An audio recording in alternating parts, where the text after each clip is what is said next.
Hey there, guys. All right, today we are back with some more extra credits. Well, actually, they have a name change. They are no longer extra credits. They are just extra history now. That's going to take some getting used to. But we are continuing on with their series about Ned Kelly.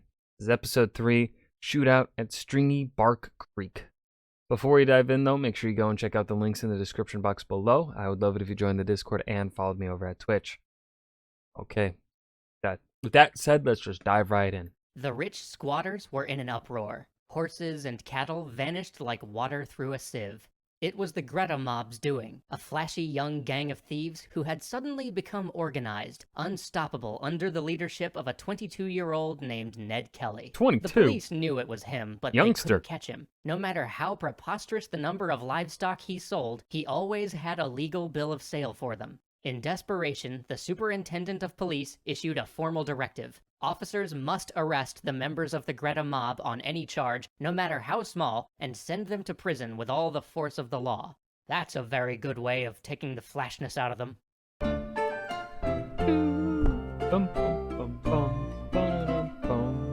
Ned Kelly certainly had flash. The squatters might have hated him, but the poor farmers who had suffered under their abuse for decades celebrated Ned everywhere he went. There was always somebody eager to buy him a drink when he came to town, and Ned's ill-gotten gains would often go to buy a round for the whole bar so that everybody could celebrate squatter riches turning into drinks. But Ned himself wouldn't indulge. He'd never forgotten the final year of his father's life. He had never forgot watching the man he so admired waste away in a drunken haze, so Ned never got drunk.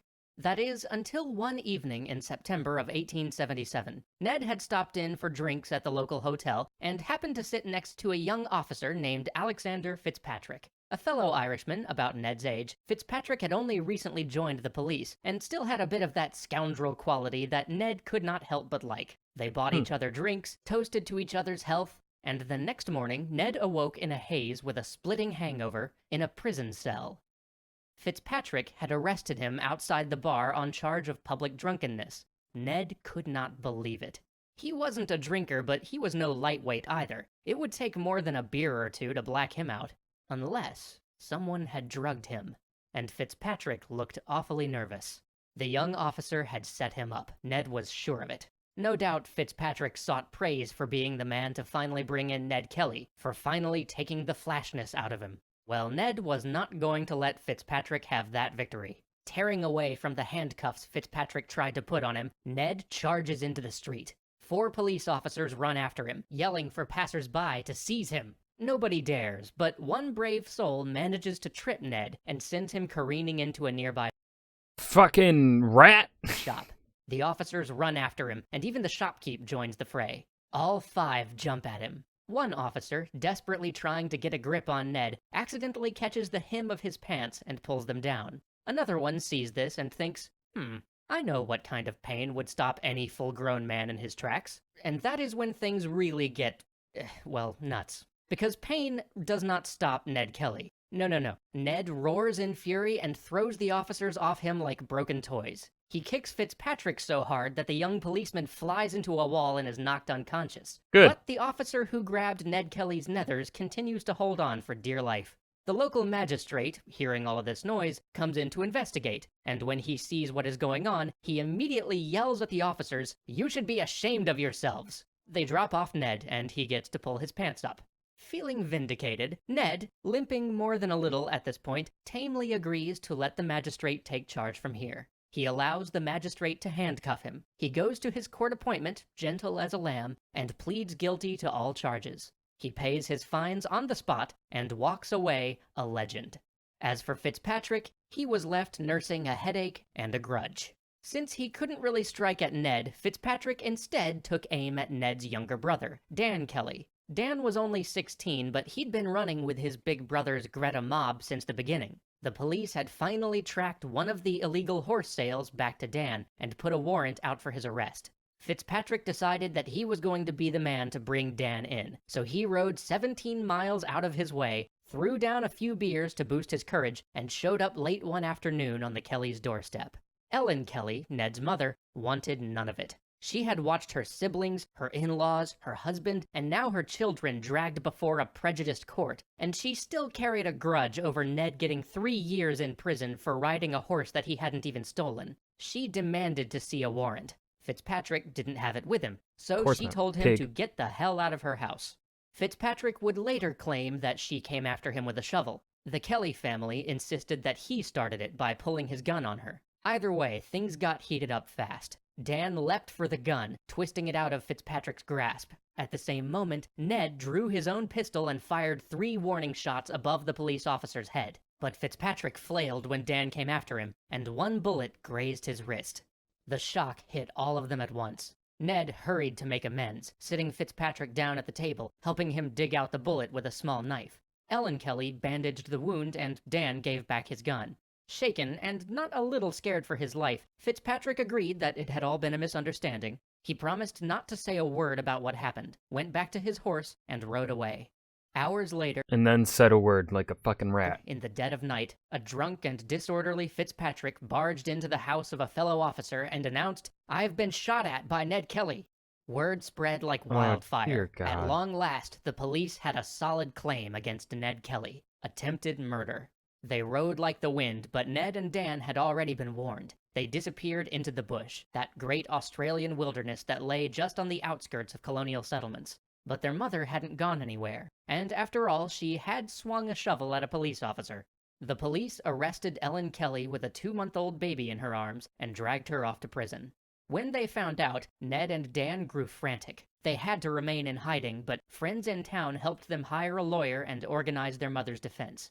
Alas, it was no good. The court sentenced her to 3 years hard labor. Ned and Dan sent a message offering to give themselves up in exchange for her freedom, but the court would promise no such thing. And why would they? The police had organized search parties to find the missing Kelly brothers. It would only be a matter of time before they caught them. Then all of these criminals would be in jail, and the Greta mob that had so terrorized the region would be leaderless and broken.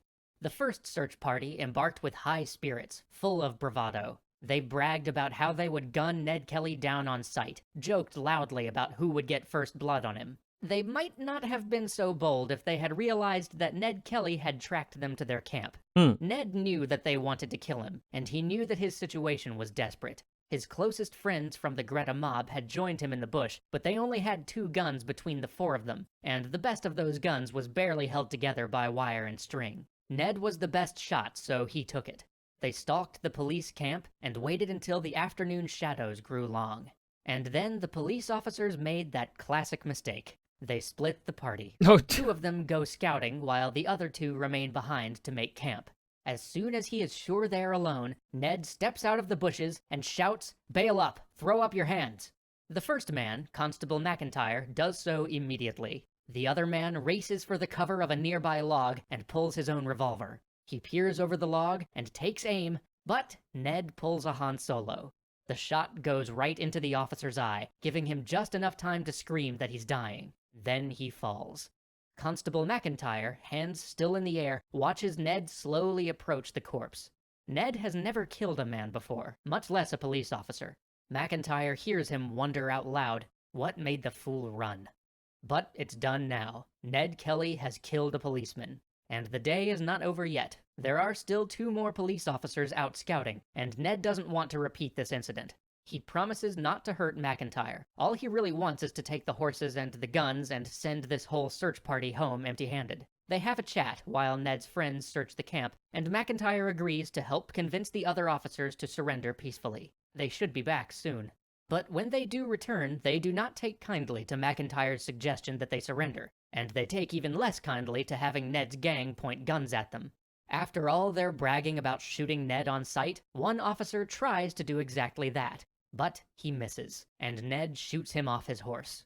The other officer fires also, but he knows he's outgunned. He makes a break for the trees, and Ned runs after him. In the commotion, Officer McIntyre grabs a loose horse and takes off at a desperate gallop, leaving the final officer alone to meet his fate at the hands of Ned Kelly.